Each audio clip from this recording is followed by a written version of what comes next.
credit providers to address inherent challenges, including the high cost of credit, unethical debt collection,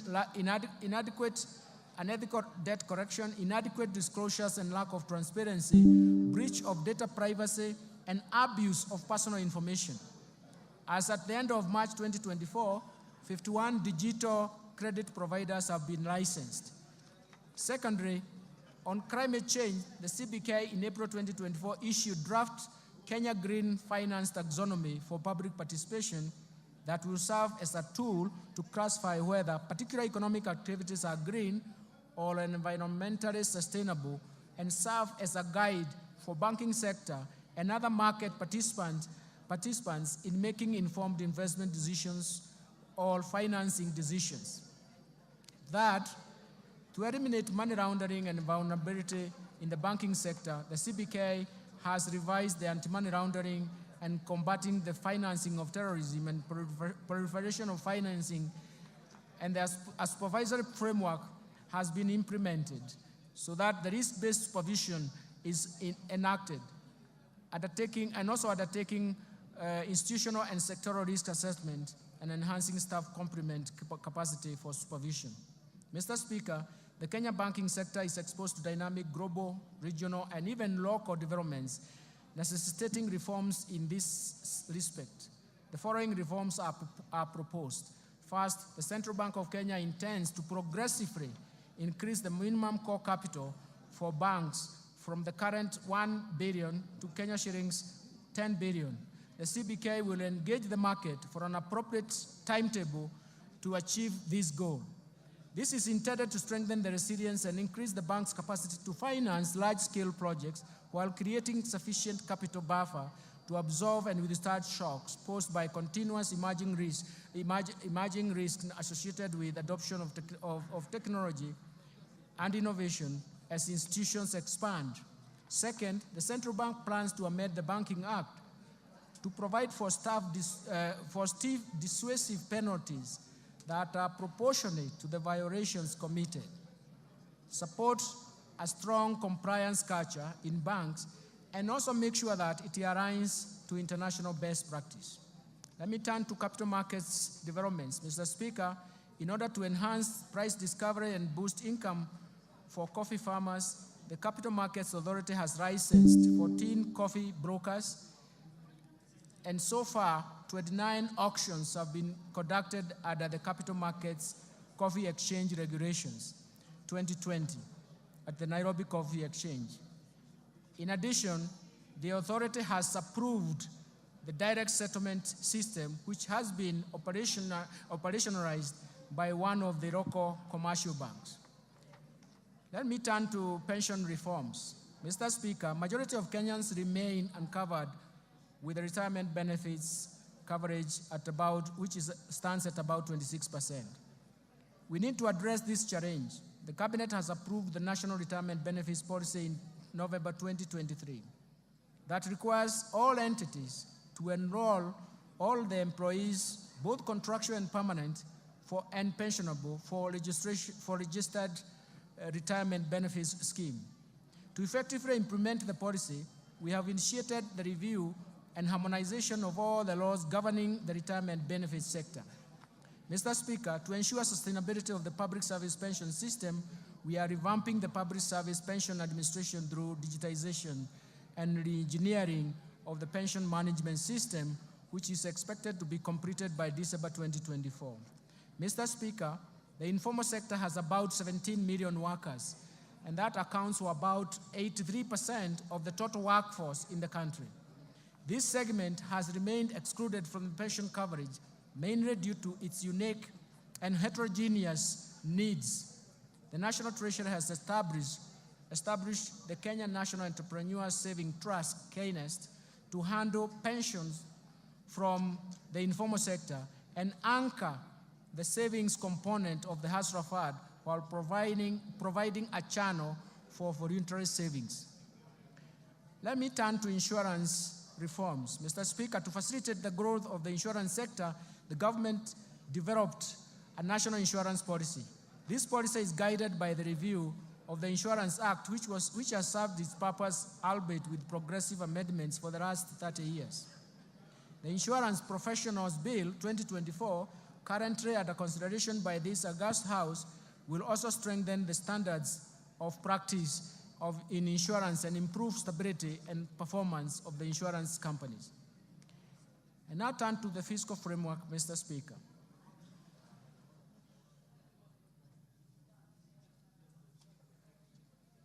Mr. Speaker, the government's fiscal policy is to enhance fiscal consolidation efforts to reduce debt vulnerabilities and rebuild fiscal buffers amid significant global and even domestic challenges.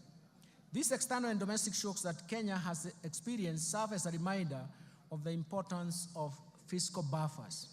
Mr. Speaker, the focus of our fiscal policy thus remains to reduce the deficit from 5.7% of GDP in the current financial year to 3.3% in the financial year 2024-2025.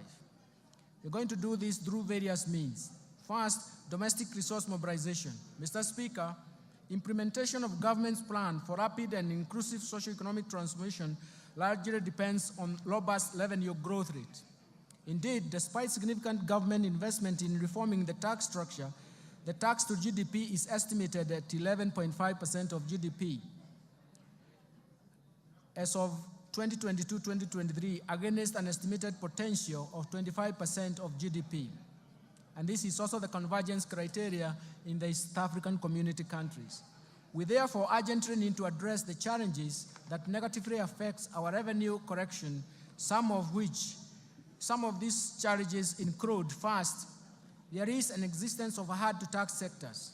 The economy is dominated by a large informal sector that is mostly outside the current tax instrument, leaving the country to rely on a narrow tax base, and it is time to reverse this trend.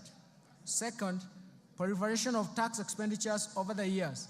Tax expenditures are estimated right now at 2.9% of GDP, if you consider the 2022 data, that it has major erosion to the tax base. Third, low tax compliance, largely attributed to factors such as the technical and complex nature of our tax laws and procedures, taxpayer apathy due to perceived inefficient use of tax revenues, high compliance costs, and inadequate taxpayer education. Fourth, there are difficulties in taxing emerging digital economy. The tax system is not fully equipped to deal with the emerging business models that leverage on the digital technology. Finally, Mr. Speaker, inadequate modern technology equipment for use at every stage or exit border points, misdeclaration and even misclassification of goods, inadequate customs border posts, infiltration of counterfeits, smuggling, and diversion of goods. Mr. Speaker, in order to address these challenges and enhance the revenue mobilization, we shall implement a combination of tax policy and administrative reforms. The reforms are premised on the need to ensure that taxes are more supportive to economic activity. They do not distort the market and have a predictable tax structure. The reforms include, first, implementation of tax policy and administration measures proposed in the Finance Bill 2024. Second, implementation of the medium-term revenue strategy to expand the tax base to 20% of GDP over the medium term. Third, to strengthen the tax administration for enhanced compliance through leveraging on technology to revolutionize tax processes, sealing revenue loopholes, and enhancing the efficiency of tax system. And finally, we're focusing on unlocking additional non-tax revenue potential by MDAs through the services they offer to the public. Let me turn to improving the efficiency of public expenditure. Mr. Speaker, turning to expenditures, we should ensure that our scarce resources are used in the most efficient and effective way. Mr. Speaker, in order to move towards a balanced budget and further improve efficiency in public spending, the following bold actions and reforms have been outlined in the financial year 2024-2025.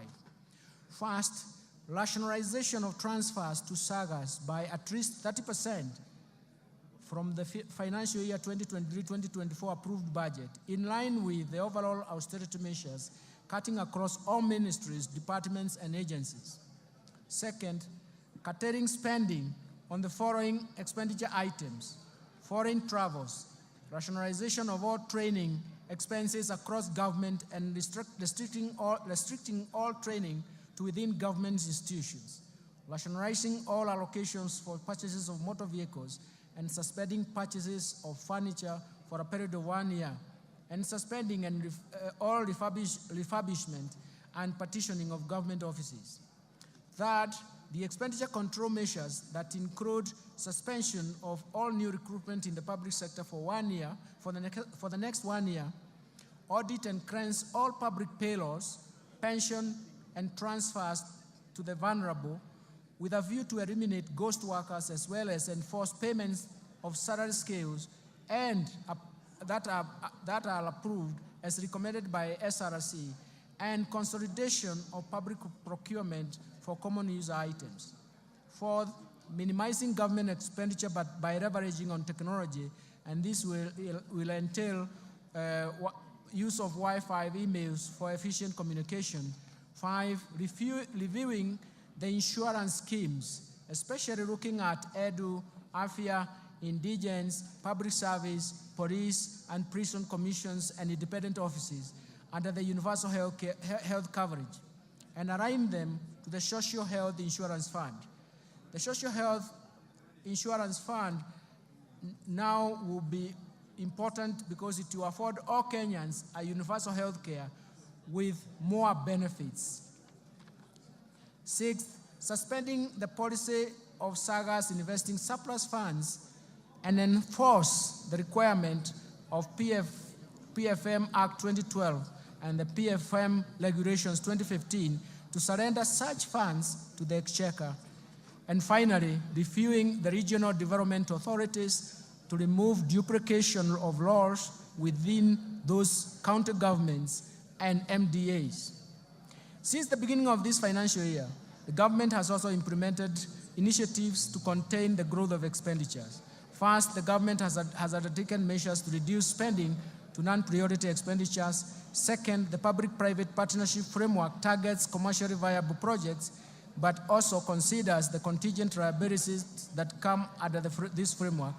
And third, we are reviewing the portfolio of externally funded projects with a view to restructuring and realigning them with bottom-up economic transformation agenda. All these initiatives, Mr. Speaker, will help lower the expenditures. I now turn to revenue measures, revenue projections.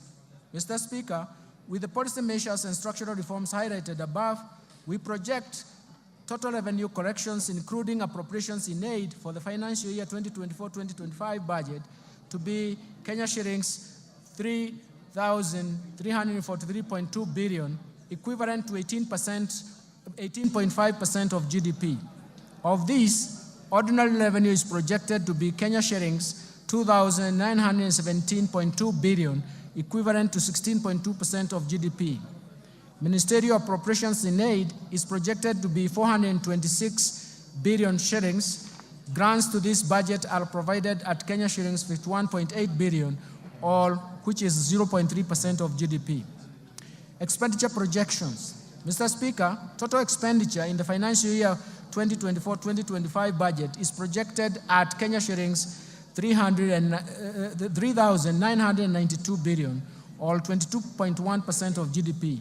Of this, the recurrent expenditure will amount to Kenya shillings 2,840 billion, or 15.7% of GDP.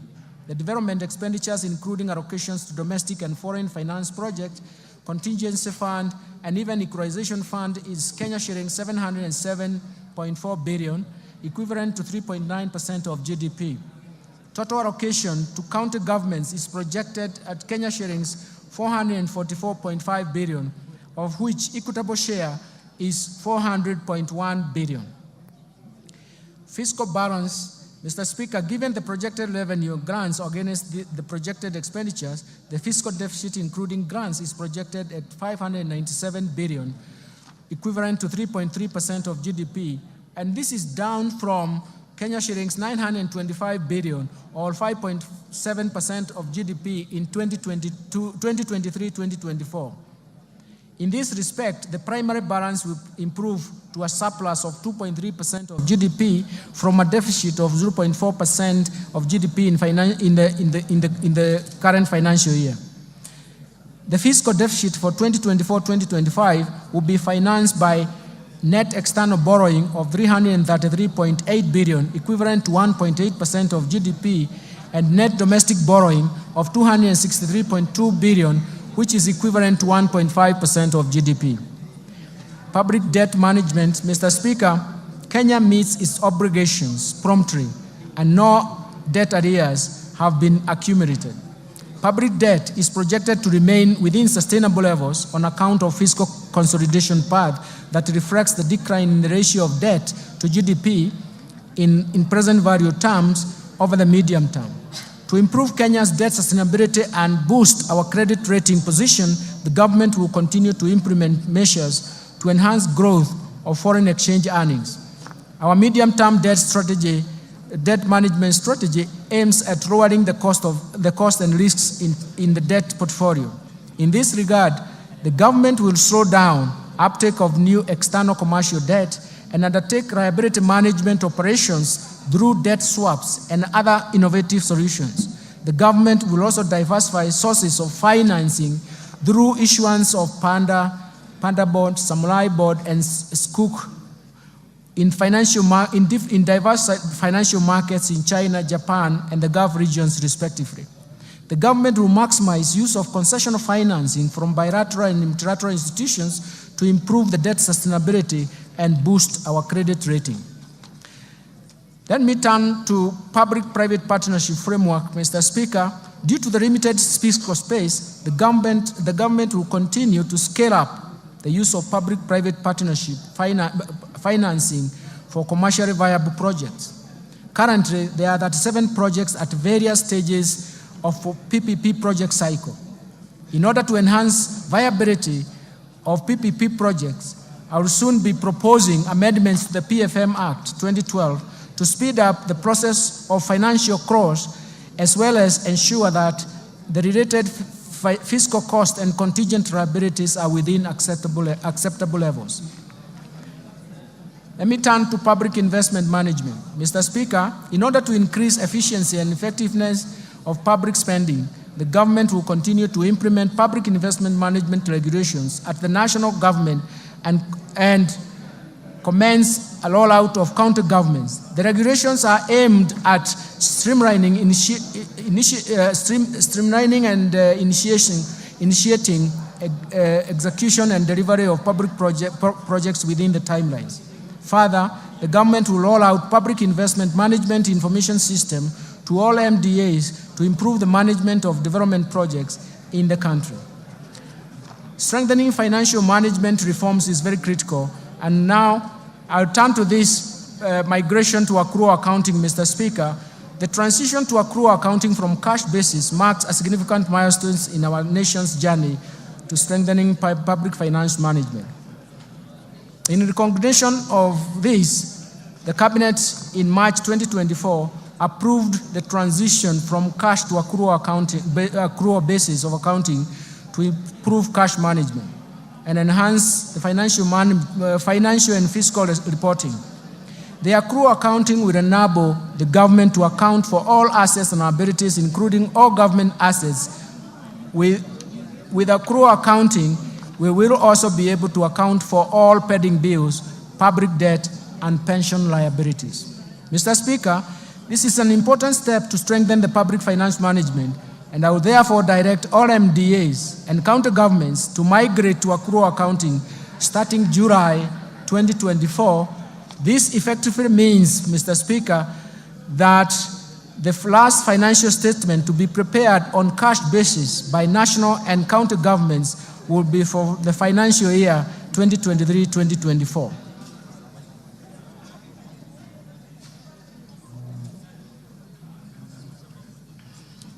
Mr. Speaker, let me turn to Treasury Single Account. Mr. Speaker, the PFM Act 2012 and its attendant registration provides for the establishment of the Treasury Single Account, TSA as we call it, system at both national and county government levels. Based on the experience over the last 10 years since the enactment of PFM Act 2012, the need to review the scope of TSE implementation has become apparent. To improve public cash management, it is necessary to operationalize other elements of the TSA system and that are envisaged in the law.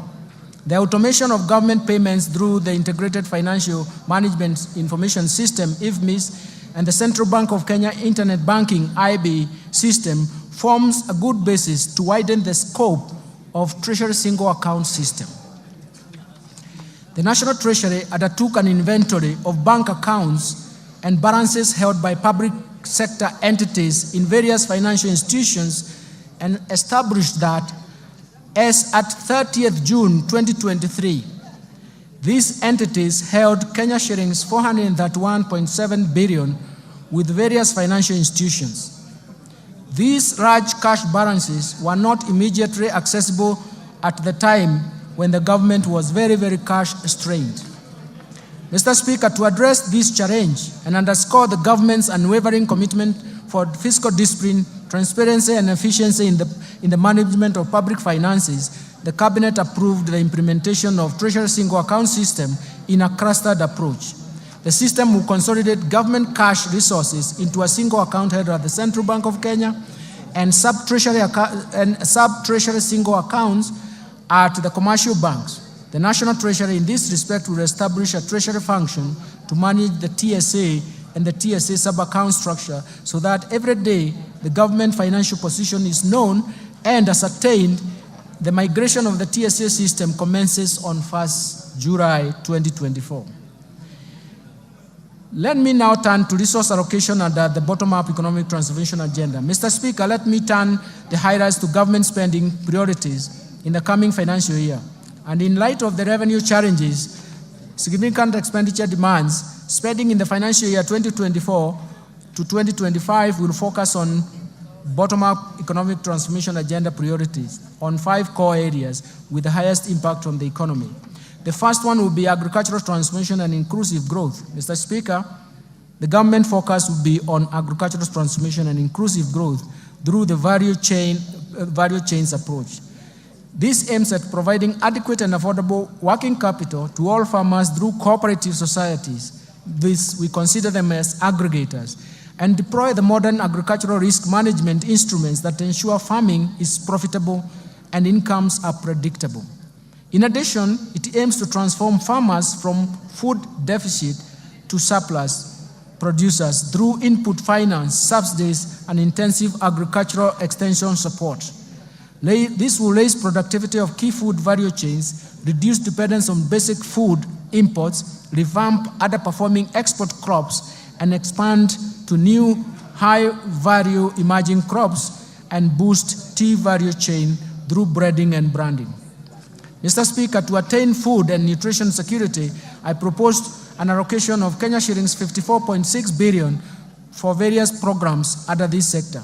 This includes Kenya shillings 10 billion for the fertilizer subsidy program, Kenya shillings 6.1 billion for the National Agricultural Value Chain Development Project, Kenya shillings 2.5 billion for the Enable Youth Program, Kenya shillings 2.4 billion for the Enable Youth and Women in Agriculture, Kenya shillings 747 million for small-scale irrigation value chain, irrigation and value addition project, Kenya shillings 642.5 million for the food security and crop diversification project.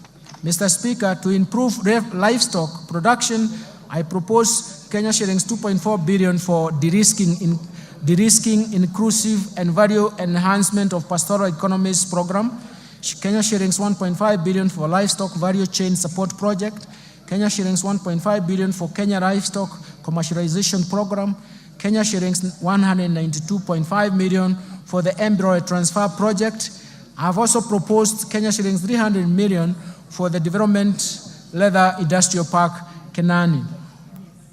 Mr. Speaker, to support the growth of the brew economy, I propose a total of Kenya shillings 11.3 billion to the brew economy and fisheries subsector, This includes 3.7 billion to aquaculture business development project, Kenya shillings 3.1 billion to the Kenya Marine Fisheries and Socio-Economic Development Project, Kenya shillings 540 million for rehabilitation of fish rotting sites, Kenya shillings 695.5 million for Riwatoni Ultra-Modern Fish Hub, and Kenya shillings 600 million for marine fish assessment.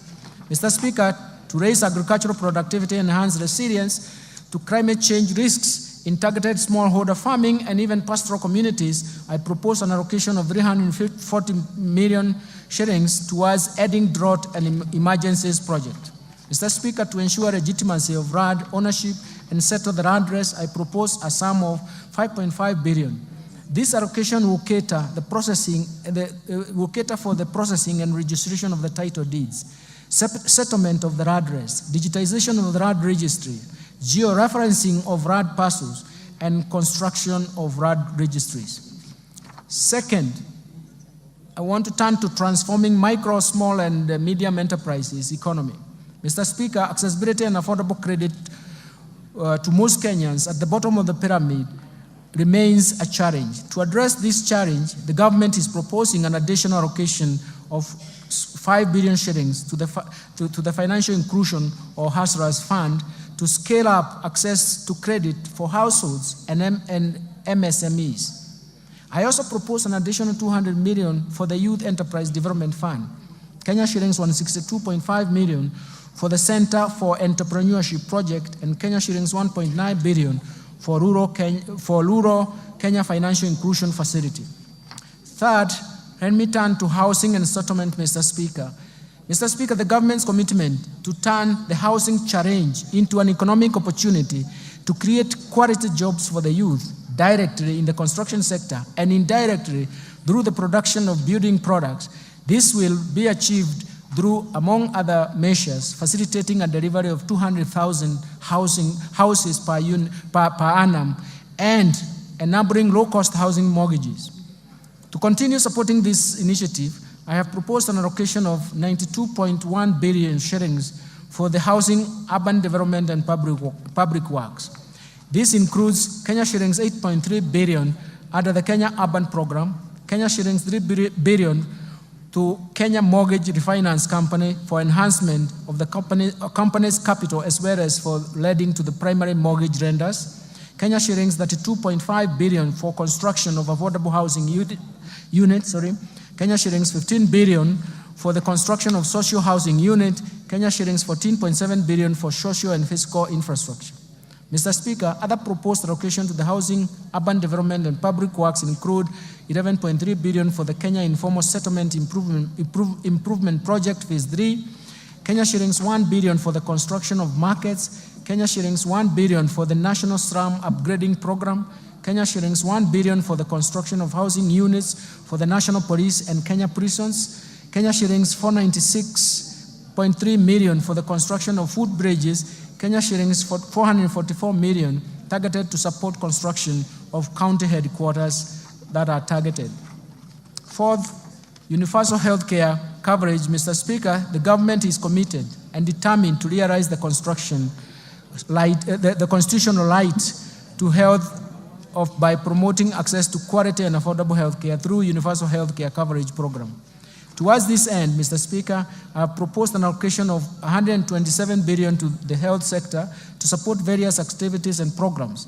These include 4.2 billion for Kenya shillings, 4.2 billion for universal healthcare coverage, coordination and management unit, Kenya shillings 2 billion for free maternity healthcare, Kenya shillings 3.6 billion for managed equipment services, Kenya shillings 861.5 million to provide medical cover for the orphans, elderly, and severely disabled persons in our society, Kenya shillings 4.6 billion to cater for the stipend and acquisition of specialized medical equipment for the community health promoters, and 4.1 billion shillings for primary health care fund.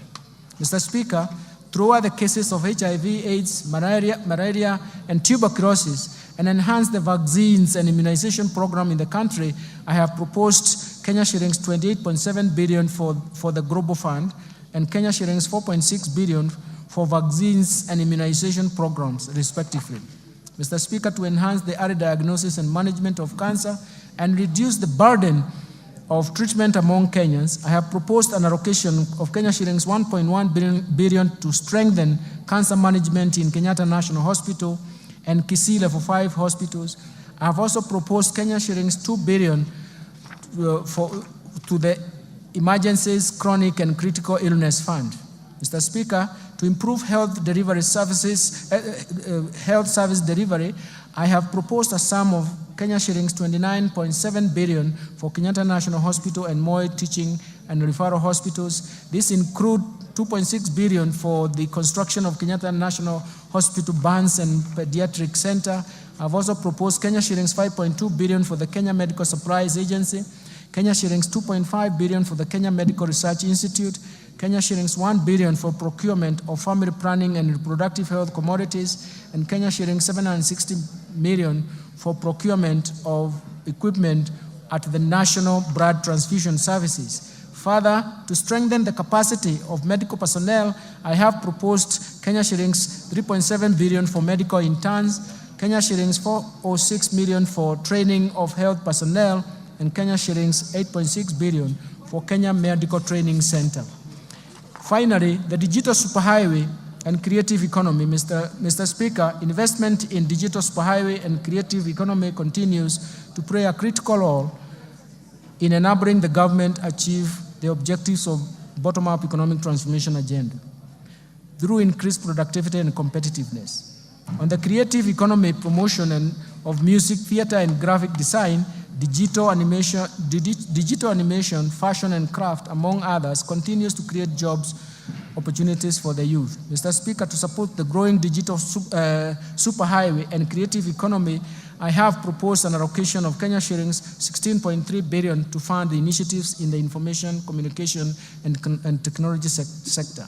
Specifically, this proposed allocation includes 1.1 billion for government shared services, 704 million for digital superhighway, 2.3 billion for the construction of Kenya Advanced Institute of Science and Technology at Concert Technopolis, 2.8 billion for Kenya Digital Economy Acceleration Project, and 2.8 billion for maintenance and rehabilitation of the last mile county connectivity network. In order to fast-track the developments of the Concert Technopolis city, I have proposed an allocation of 1.5 billion for the horizontal infrastructure phase 1 and Kenya shillings 5.2 billion for the Concert data center and smart city facilities. Other key allocations to critical sectors supporting better include investment in critical infrastructure. Mr. Speaker, the government continues to expand and maintain critical infrastructure in roads, railways, sea, and airports to achieve socio-economic transformation. That will also enhance Kenya's competitiveness and facilitate cross-border trade and regional integration. Towards this end, I have proposed an allocation of Kenya shillings 193.4 billion for development of roads. This includes 86.2 billion to support construction of roads and bridges, Kenya shillings 37.7 billion for the rehabilitation of roads, and Kenya shillings 69.5 billion for road maintenance. Mr. Speaker, to expand the railway transport and even associated infrastructure, I have proposed Kenya shillings 25.2 billion. I have also proposed Kenya shillings 2.4 billion for infrastructure development at Dogo Kudu Special Economic Zone, Kenya shillings 1 billion for Nairobi Bus Rapid Transport Project, Kenya shillings 316 million for promotion of e-mobility project, and Kenya shillings 239.4 billion for the development of Nairobi Railway City. To facilitate movement of goods and people in our inland waters, I have proposed an additional Kenya shillings 200 million for acquisition of ferries for Lake Victoria. Mr. Speaker, to scale up production of reliable and affordable energy, I have proposed an allocation of 69.7 billion to the energy subsector. This includes Kenya shillings 27.8 billion for the national grid system, Kenya shillings 24 billion for rural electrification, Kenya shillings 14 billion for the development of geothermal energy, Kenya shillings 2.2 billion for the alternative energy technologies, and Kenya shillings 920 million for the development of nuclear energy. Mr. Speaker, I now turn to improving education outcomes. The government continues to invest in education to improve education outcomes and create a level playing field for all Kenyan children. Mr. Speaker, from this end, I have proposed a total allocation of 656.6 billion, or 27.6% of total expenditures to the education sector. This includes Kenya shillings 358.2 billion to the Teacher Service Commission, Kenya shillings 142.3 billion for basic education, Kenya shillings 128 billion for higher education and research, Kenya shillings 30.7 billion for technical vocational education and training. Mr. Speaker, the allocation of the education sector includes Kenya shillings 9.1 billion free primary education, 61.9 billion shillings for free day secondary education, Kenya shillings 30.7 billion for junior secondary school capitation, and Kenya shillings 5 billion for the examinations fee waiver. In addition, Mr. Speaker, I have proposed an allocation of Kenya shillings 13.4 billion for the conversion of 46,000 junior secondary school interns to permanent and pensionable terms. Kenya shillings 1.3 billion for the training of teachers on competency-based curriculum, and Kenya shillings 360 million for the digital literacy program and ICT integration in our secondary schools. Mr. Speaker, to support infrastructure and infrastructure development and ensure safe learning in our schools, I have proposed an allocation of Kenya shillings 3.2 billion for primary and secondary schools infrastructure, Kenya shillings 1 billion for construction of classroom for junior secondary schools, and Kenya shillings 2.3 billion for the construction and equipping of technical training institutes and vocational training centers. Further, I have proposed Kenya shillings 11.1 billion for the Kenya Primary Education Equity in Learning Program, Kenya shilling 1.8 billion for construction of integrated resource centers, and Kenya shillings 1.5 billion for the Kenya Secondary Education Quality Improvement Project. Mr. Speaker, other proposed allocations to the education sector include Kenya shillings 1.1 billion for the research, science, and technology innovation. Mr. Speaker, the government is implementing the new funding model for public universities and TVET institutions through the provision of government scholarships and loans apportioned according to students' need.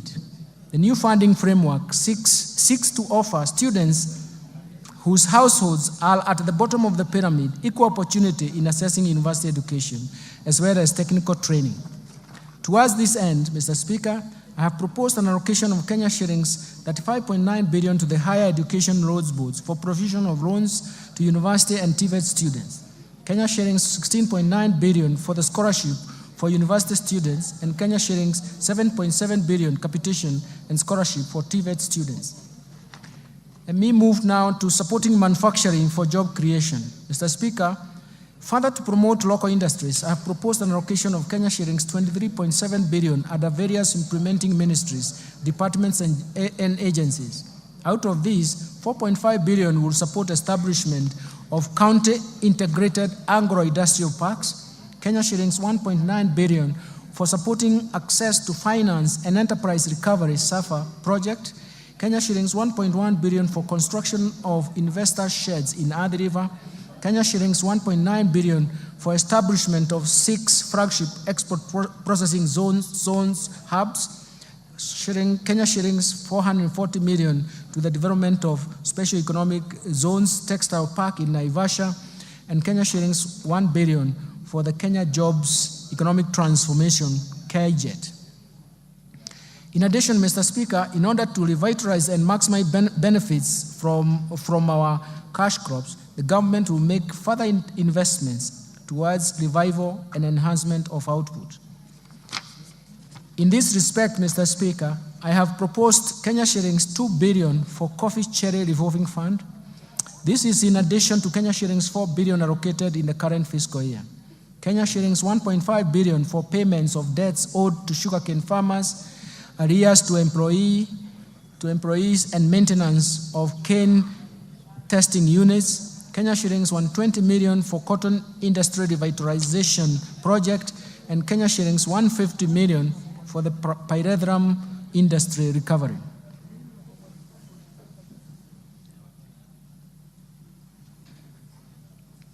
Mr. Speaker, in order to reduce over-reliance of the importation of edible oils and encourage local production and processing, I have proposed Kenya shillings 90 million for the coconut industry revitalization project, Kenya shillings 260 million for the National Edible Oils Crop Promotion Project, and an allocation to National Agricultural Value Chain Development Project, which includes support for cashew nut development.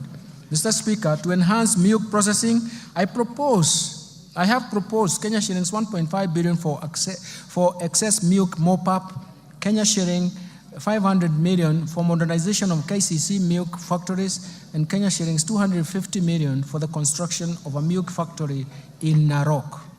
Mr. Speaker, to equip our youth with essential training and internship opportunities, I have proposed an allocation of 1.3 billion for the Kenya Industry and Entrepreneurship Project, Kenya shillings 119.9 million for the construction of industrial research laboratories, and Kenya shillings 114.3 million for the constituency industrial development centers.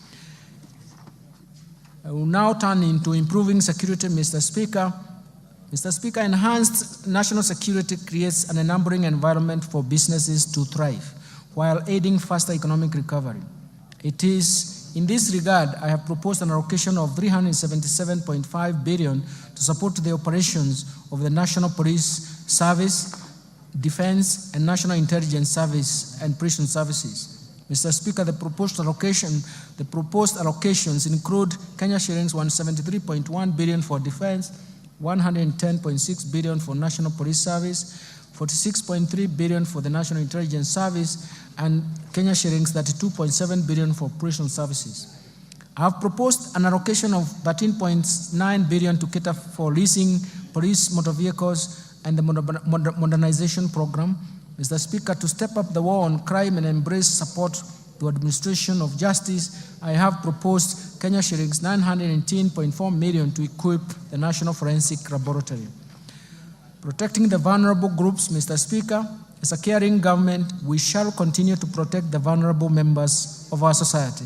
I have in this regard proposed an allocation of that 1.3 billion for social protection and affirmative actions in this budget.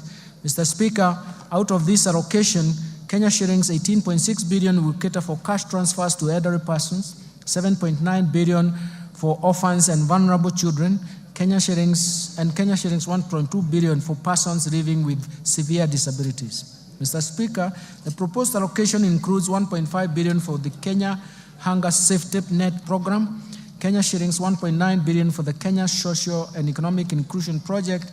In addition, 815 million will go to Child Welfare Society of Kenya, 400 million to the Presidential Bursary for the orphans, Kenya shillings 600.1 million for National Council for Persons Living with Disabilities, and Kenya shillings 100 million for the National Albinism Support Program, and Kenya shillings 100 for National Autism Support Program.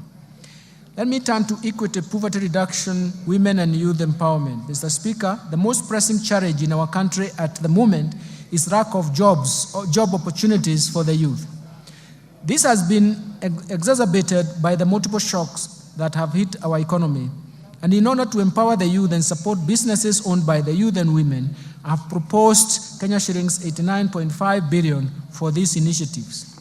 This allocation includes 10.4 billion for the National Youth Service, 1.1 billion for the Kenya Youth Empowerment Program, 200 million for the Youth Enterprise Development Fund, 162.5 billion for the Center for Entrepreneurship, 230 million for the establishment of youth empowerment centers, 2.7 million to National Youth Opportunity Towards Advancement, NYOTA. In addition, I have proposed Kenya shillings 649.8 million to strengthen the film industry in Kenya. Mr. Speaker, the government is committed to ensuring increased income for our women through employment creation and supporting women-led enterprises. And to further empower our women, I have proposed Kenya shillings 182.8 million for the Women Enterprise Fund, Kenya shillings 3.5 billion for the National Government Affirmative Action Fund. Mr. Speaker, to promote regional equity, reduce poverty, and enhance social development, I have proposed Kenya shillings 63 billion for the National Government Constituency Development Fund, as well as Kenya shillings 8 billion for the Equalization Fund to finance programs identified in marginal areas. Let me turn now to stimulating tourism, growth, sports, culture, and recreation and arts. Mr. Speaker, the government has prioritized expanding the space for creativity, including freedom of expression and protection of intellectual property rights. The government will also strengthen mainstreaming of arts and culture, infrastructure and support cultural production, and as well as creative economy. We are also cognizant of the brand value of Kenyans participating and excelling in international sports arena as incalculable. To support tourism, sports, culture, and even recreation, I have proposed an allocation of 23.7 billion, and this includes an allocation of 16.5 billion for the Sports, Arts, Social Development Fund, Kenya shillings 4.9 billion for the Tourism Fund, and Kenya shillings 2.2 billion for the Tourism Promotion Fund. Let me turn to environment protection, water and natural resources. Mr. Speaker, in order to support environment and water conservation and respond to climate change, I have proposed an allocation of Kenya shillings 10.7 billion for forest resources conservation and management, 1.7 billion for forest research and development, 2.7 billion for environment management and protection, 5.9 billion for the Kenya Financing Locally Led Climate Action Project, 1.6 billion for meteorological services, and Kenya shillings 13.1 billion for wildlife security, conservation, and management. In addition, Mr. Speaker, I have proposed Kenya shilling 1 billion for wildlife research and development, Kenya shillings 1.2 billion for human-wildlife conflict compensation, and Kenya shillings 800 million for wildlife insurance. Mr. Speaker, to expand and access clean and adequate water for domestic and agricultural use, I have proposed an allocation of Kenya shillings 36.6 billion for the water and sewerage infrastructure development, 12.5 billion for water resources management, and Kenya shillings 1.9 billion for water storage and flood control. In addition, I have proposed 17.8 billion for irrigation and land reclamation, Kenya shillings 1.9 billion for water harvesting and storage for irrigation. I now turn to improving governance and sustaining the fight against corruption. To enhance good governance and Mr. Speaker, and scale up fight against corruption, I have proposed Kenya shillings 4.2 billion for the Ethics and Anti-Corruption Commission, 4 billion for the Office of Director of Public Prosecution, 6.9 billion for the State Law Office, 8.7 billion for the Office of the Auditor General. In addition, Mr. Speaker, to enhance the oversight and registration of the role of Parliament, I propose an allocation of Kenya shillings 44.6 billion for Parliament. To enable administration and justice, I propose an allocation of 24.7 billion for the judiciary. This includes 900 million for construction and refurbishment of courts and 800 million for the automation of the judiciary. Allocations to the county governments, Mr. Speaker, I turn to this. The county governments will receive a proposed allocation of 400.1 billion as equitable share in the financial year 2024-2025. It's for the first time that they have arrived to this figure of 400 and surpassed it in the last 12 years of devolution. As equitable share of financial year 2024-2025. And this is equivalent to 25.48% of the actual revenue raised nationally for the financial year 2020-2021, which is in compliance with Article 203, subsection 2 of the Constitution of Kenya. In addition to the equitable share of revenue, a further 44.4 billion has been proposed as additional allocation to county governments. This comprises of 8.76 billion for the national government share of revenue, Kenya shillings 35.66 billion from proceeds of external loans and grants for the external loans and grants. Equalization Fund, Mr. Speaker, we have proposed an allocation of 8 billion for the Equalization Fund, which is 0.5% of the actual revenue raised nationally in 2020-2021 reference year. Measures to enhance county government's own source revenue, Mr. Speaker, the National Treasury is implementing a policy to support the enhancement of own source revenue by county governments as we await the enactment of the National Rating Bill. This bill will enable the county governments to correct more property rates, including contribution in lieu of rates.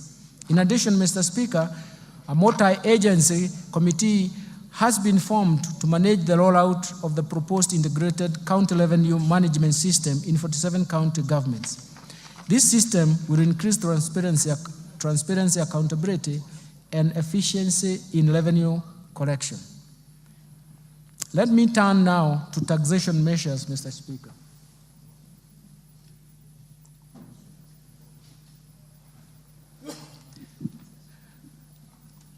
The policy measures to support the budget, the tax policy measures supporting the budget for the financial year 2024-2025 budget are very, very critical.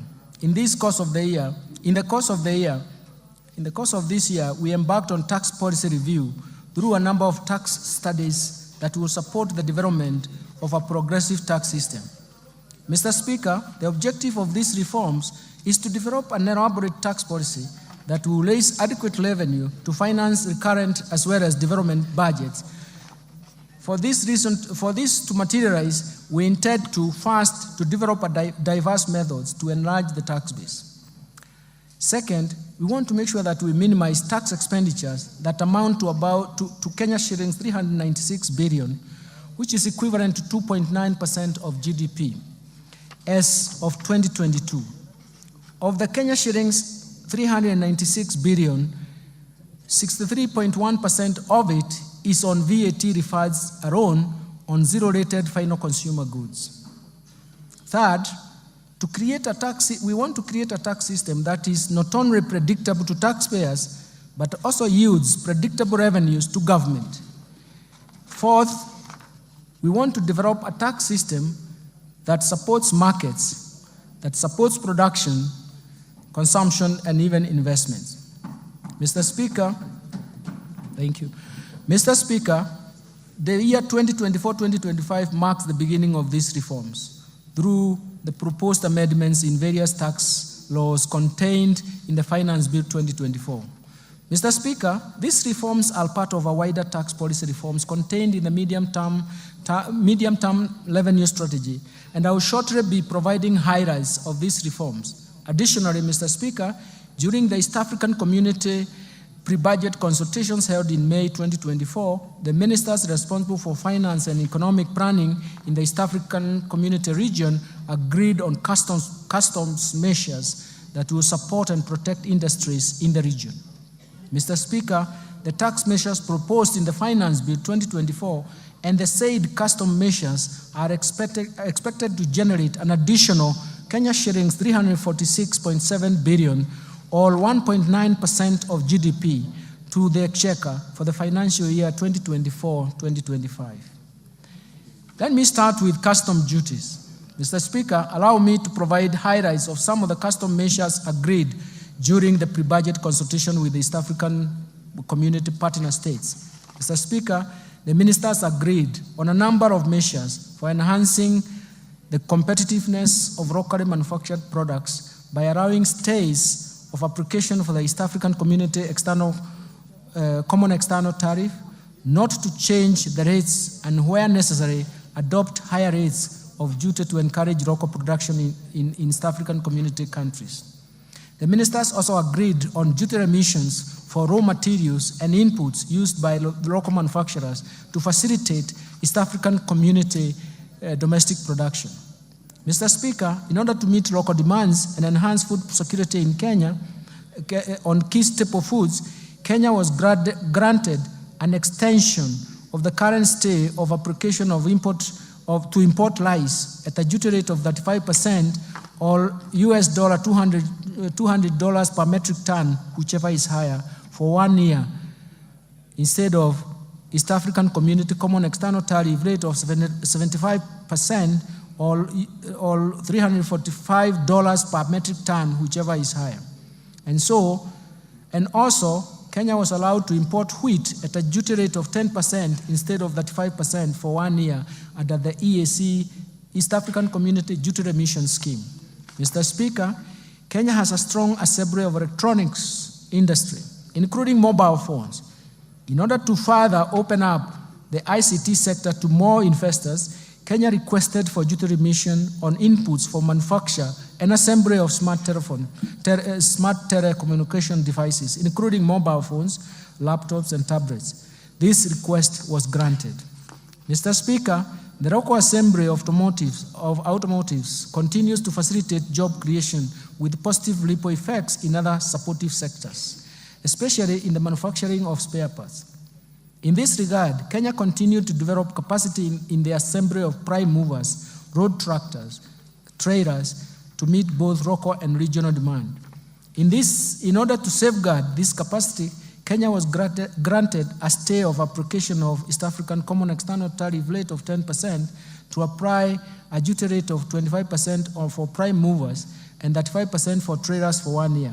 Further, in order to continue supporting the assembly of motorcycles in the region, East African community ministers in this regard agreed to extend the duty remission on importation of raw materials for the manufacture of parts used in the assembly of motorcycles, including leaf springs and wiring harness. In addition, ministers agreed to extend duty remission for completely knocked down kits for assembly of motorcycles at the rate of 10%. Mr. Speaker, the growth of investment in metal and allied subsector has enhanced the capacity to manufacture various iron and steel products in the region.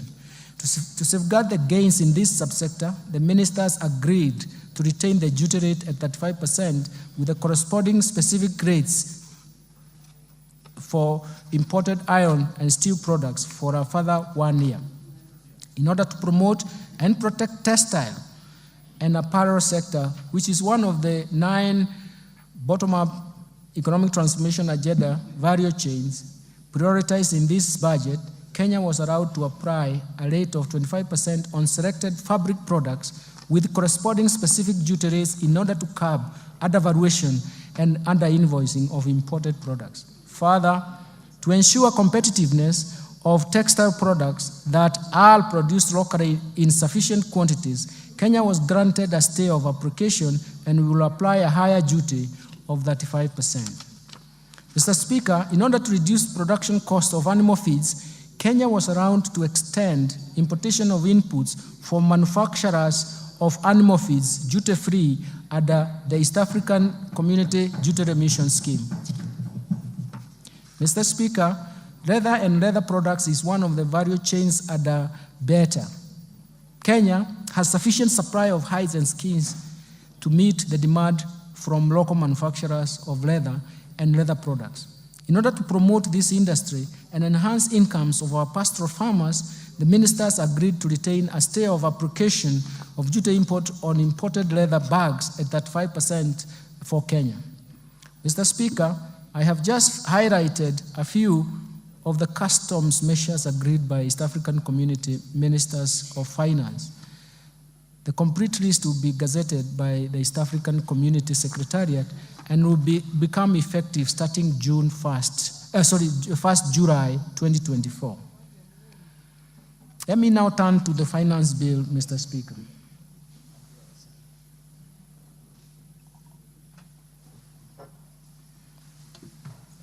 Mr. Speaker, allow me to highlight tax policy measures proposed in the Finance Bill 2024.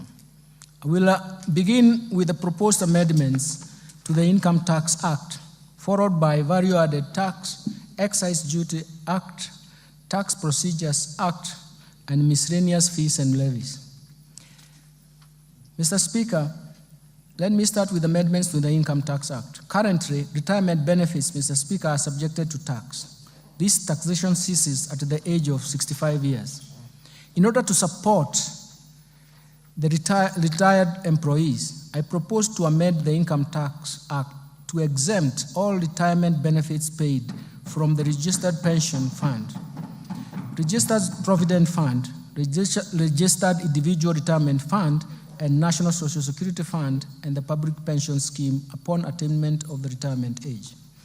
Mr. Speaker, for the individuals who take up early retirement, this exemption will only apply if the individual has contributed to the pension scheme for a period of 20 years from the date of registration as a member. Mr. Speaker, in addition, the annual limit of pension contribution that is exempt from tax is 30% of the individual income, or Kenya shillings 240,000, whichever is lower. Considering that this limit has not been revised since 2005, and to encourage savings for social security after retirement, I propose to increase this limit to 360,000 shillings per annum. Further, Mr. Speaker, I propose to allow deduction contribution to a post-retirement medical fund subject to a limit of Kenya shillings 10,000 per month. This will promote savings for post-retirement healthcare needs. Mr. Speaker, currently the threshold above which withholding tax applies on payments for management fees, professional fees, training fees, and contractual fees is Kenya shillings 24,000 per month. I propose to amend the Income Tax Act to remove this threshold since it creates a room for tax planning and is a challenge to tax administration. Mr. Speaker, despite the Income Tax Act providing a corporate tax rate of 30%, some taxpayers pay tax at an effective rate of less than 15%. This is due to vigorous tax planning and tax incentives provided under the Act. To prevent this practice, I propose to amend Income Tax Act to introduce a minimum top-up tax payable by a multinational group with a consolidated annual turnover of euro 750 million, whose effective corporate tax rate is below 15%. Mr. Speaker, the spectrum of license fees paid by telecommunication operators are currently not tax deductible, creating unfairness in the tax system. In this regard, I propose to amend the Income Tax Act to allow telecommunications network operators to deduct the spectrum licenses fees over a period of 10 years. Mr. Speaker, advanced pricing agreements have emerged as a valuable tool for preventing tax disputes related to transfer pricing of cross-border transactions. In this regard, I propose to empower the Commissioner to enter into advanced pricing agreement with taxpayers engaged in transactions with related entities. Mr. Speaker, to attract international financial investors in Kenya and reinforce Kenya's position as a regional financial hub, I propose to reduce the rate of capital gains tax from 15% to 5% for firms certified by the Nairobi International Financial Center Authority. Mr. Speaker, a transfer of property between an individual and an entity where the individual holds 100% shareholding does not constitute a gain. In this respect, I propose to exclude from capital gains tax this kind of transfer. Mr. Speaker, the Digital Services Tax was introduced to prevent tax-based erosion occasioned by migration of traditional businesses from physical shops to online platform that is not feasible by the Commissioner of Tax, by the Commissioner for Tax purposes. It has been noted that the design of the tax does not capture all taxpayers, leading not only to loss of revenue, but also to unfairness in taxation. For this reason, and in line with international best practice, I propose to amend the Income Tax Act to replace the Digital Service Tax with the Significant Economic Presence Tax. Mr. Speaker, to expand the tax base and make our country self-reliant, I propose to introduce an annual motor vehicle tax at the rate of 2.5%, the value of the vehicle, subject to minimum amount of Kenya shillings 5,000.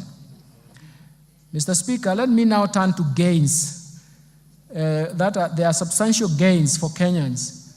Mr. Speaker, currently the tax-free amount on subsistence allowance paid to employees in the private sector for a period spent outside the usual place of work while on official duties is capped at Kenya shillings 2,000 per day. This is quite low considering the inflation that has occurred over the years. To cushion employees in the private sector from high cost of living, I propose to review the threshold to an amount not exceeding 5% of the employee's monthly gross earnings. Second, Mr. Speaker, the affordable housing levy and pay as you earn are calculated from the same base, leading to double taxation. To address this, I propose to make the housing levy deductible expense. This means that there is a tax savings for Kenyans and therefore affording Kenyans more money in their pocket.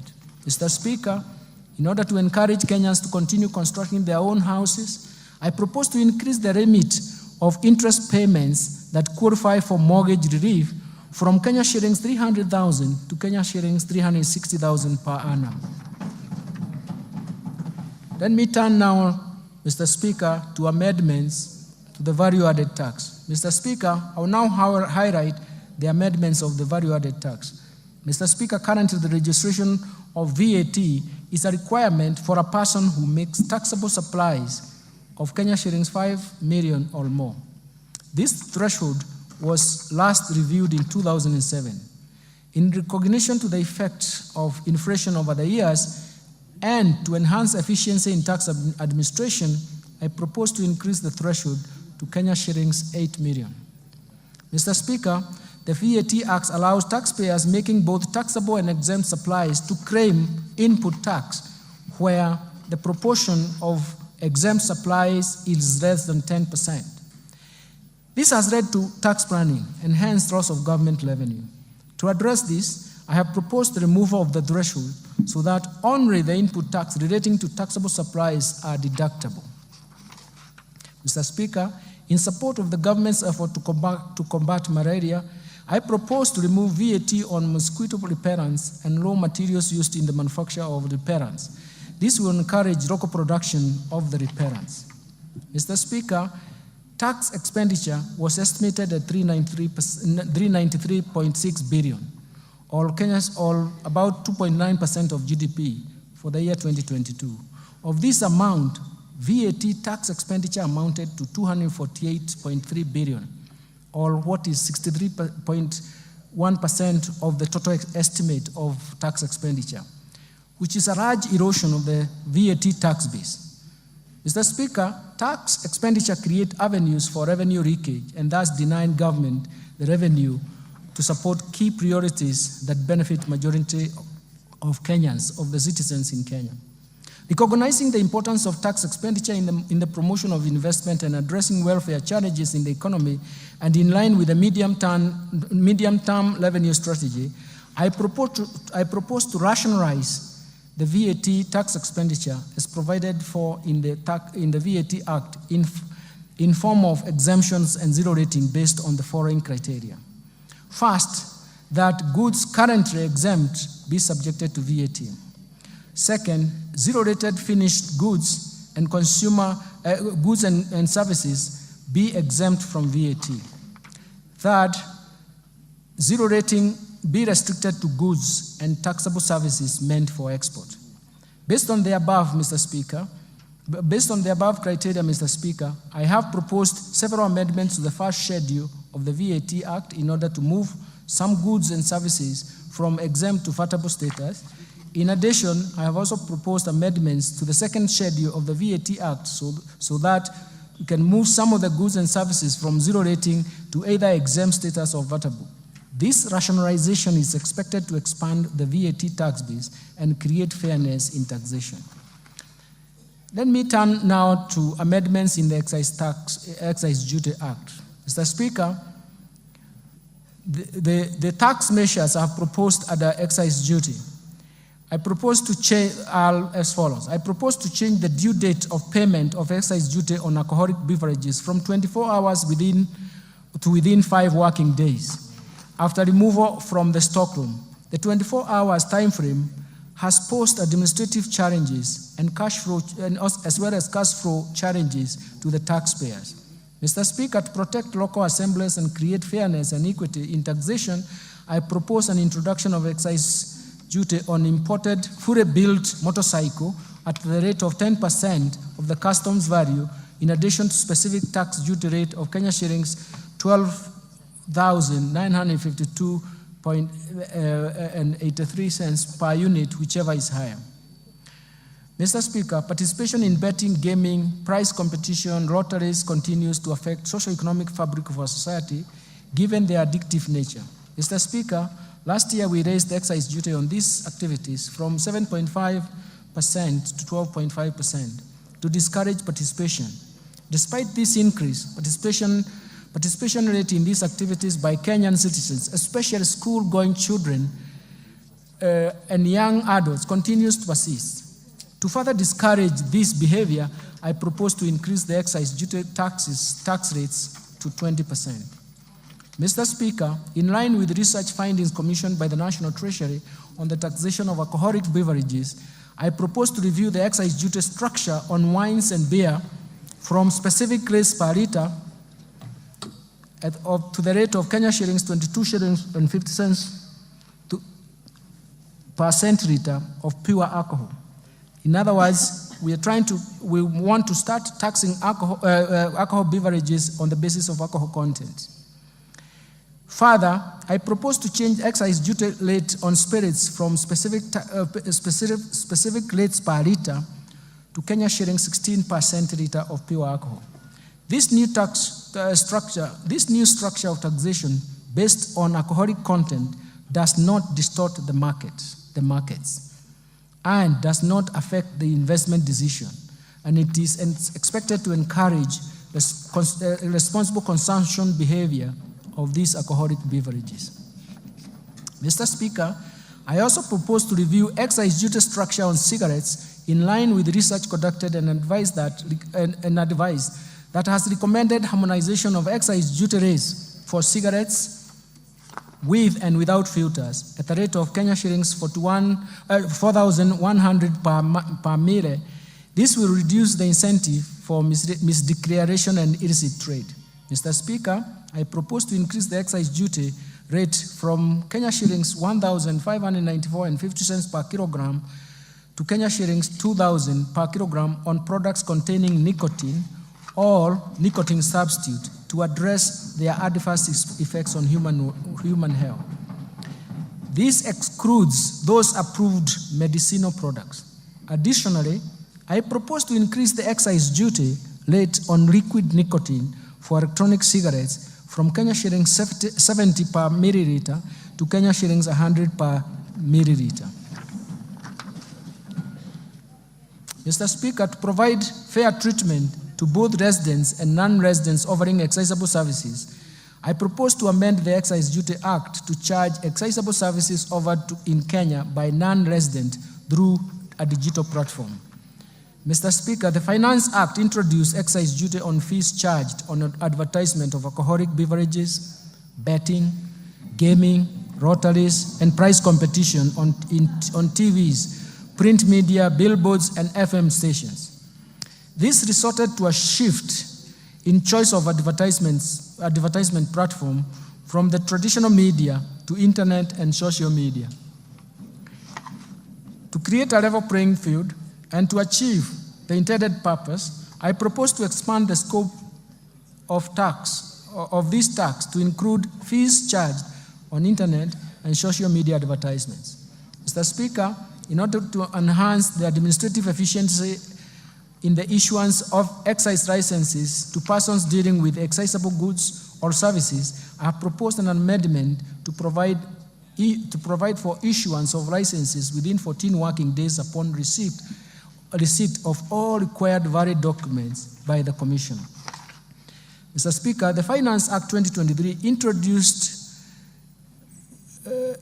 duty on imported eggs, potatoes, onions at the rate of 25%.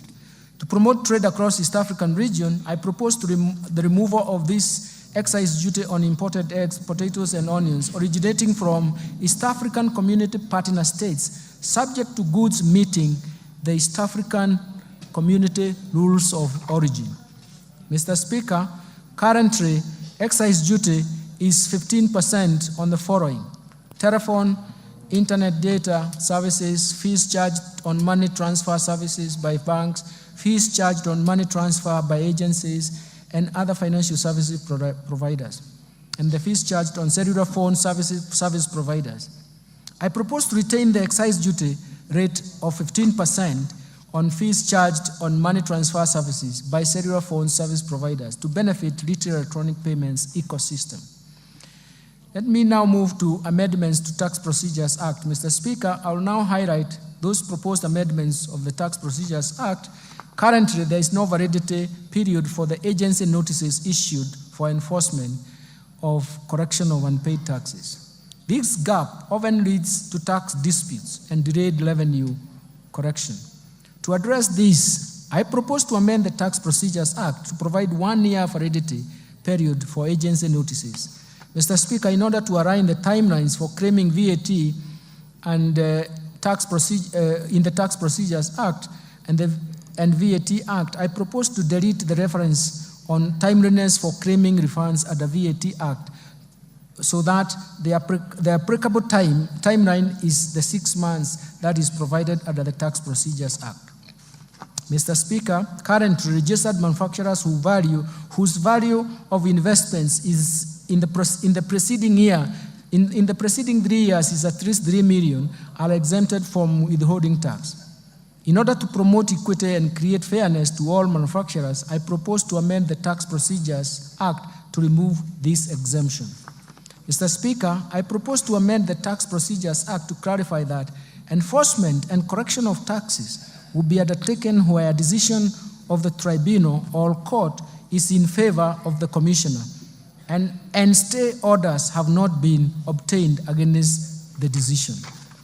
Mr. Speaker, the 60 days provided to the commissioner in the Tax Procedures Act to review documents submitted by the taxpayers in support of an objection of tax assessment by the commissioner are not adequate. To ensure comprehensive review, and in order to give the commissioner adequate time, I propose to extend the timelines to object decisions of the commissioner from 60 days to 90 days.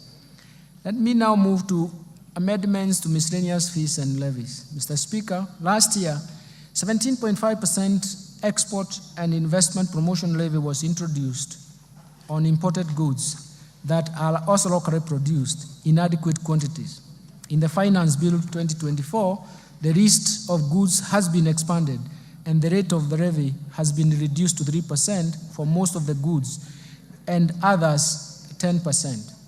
Mr. Speaker, in order to facilitate the National Intelligence Service to carry out its mandate, I propose to amend the Miscellaneous Fees and Levies Act to exempt the National Intelligence Service from payments of import declaration fee and railway development levy on security equipment and motor vehicles imported or purchased locally for official use. Mr. Speaker, the high production and importation of hazardous goods, particularly electrical and electronic devices, into the country has led to significant increases in electronic waste. We call it e-waste in Kenya. This surge in waste production poses a considerable risk to both the environment and human health. In this regard, I propose to introduce eco-levy on various products to be payable in line with the polluter pays principle. Mr. Speaker, the levy will be imposed under the Miscellaneous Fees and Levies Act. Then we turn to the amendments to the Kenya Revenue Authority Act. Mr. Speaker, to enhance public knowledge and literacy on tax matters, I propose to amend the Kenya Revenue Act to enable Kenya School of Revenue Administration collaborate with other institutions of higher learning, develop curricula, assess, examine students, and award certificates in tax matters. I have submitted this amendment in a separate bill. In conclusion, Mr. Speaker, the government, under the leadership of His Excellency, the President, Honorable Dr. William Samoei Ruto, has succeeded in steering the economy through a very difficult period of global and domestic challenges. Remarkably, the economy has recovered from the lagged effects of COVID-19 pandemic and unwinding from persistent and successive domestic and external shocks that created some permanent effects. Mr. Speaker, the policies and structural reforms outlined in this budget have laid a firm foundation to protect the fragile recovery for a sustained socio-economic transformation. Financing development is critical to this economic transformation. That is why raising adequate revenues is a core pillar to this economic transformation and growth. I'm confident that these measures will create jobs. They will strengthen economic recovery, and they will reduce the cost of living in the country, thereby providing the much-needed relief to the common mwananchi. I therefore urge honorable members and all Kenyans to support the implementation of the measures contained in this budget for our mutual prosperity. Finally, Mr. Speaker, achieving prosperous Kenya requires leadership and support of every Kenyan. For this reason, I wish to thank His Excellency the President, Dr. William Samoei Ruto, and His Excellency the Deputy President, Honorable Rigathi Gachagua, for their continued wise guidance and leadership and even perseverance to long hours of working to get things right.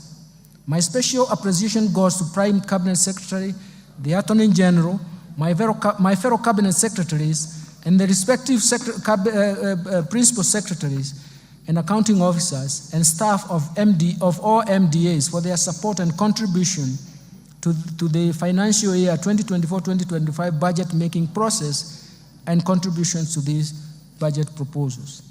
My sincere appreciation also goes first to you, Honorable Speaker of the National Assembly, and your counterpart in the Senate, the majority and minority leaders of the entire House leadership, including respective clerks, for overseeing the approval process of the budget estimates for the financial year 2024-2025 and related documents. Second, to honorable chairs, members of both Budget and Appropriation Committee and Finance and National Planning Committee, and all the other departmental committees of this House, as well as of the staff of the Parliamentary Budget Office, for their constructive input, excellent leadership during the approval process and the discussions that we have had in the process of these budget proposals. Third, let me thank my colleagues, the National Treasury and Economic Planning, led by Dr. Chris Kipto, the Principal Secretary, and the National Treasury, and James Mohati, the Principal Secretary of State Department of Economic Planning, for their commitment, dedication, and support in the preparation of this budget process, including their own leadership in their own MDAs. Fourth, I want to thank the management and staff of the Central Bank of Kenya, Kenya Revenue Authority, financial sector regulators, and other MDAs for their contributions and advice during this budget process. My gratitude also goes to the multilateral and bilateral development partners for their continued technical and financial support. And further, I thank the private sector for its sustained contribution to the discussions we have had to support the growth of our economy. Sixth, I wish to appreciate the media and non-state actors for their active engagement and even participation in the 2024-2025 budget process. Mr. Speaker, I remain immensely grateful to my family and their support and inspiration as I execute my duties at the National Treasury and Economic Planning, which is not an easy task, I can tell you. Lastly, Mr. Speaker, my utmost gratitude goes to all Kenyans for their contributions, proposals, and suggestions received during the finalization of the budget proposals. The outcome of these measures are to our own benefits and a reward to perseverance on the difficulties that we have gone through and to solve the difficulties ahead of us. Thank you, and may God bless you.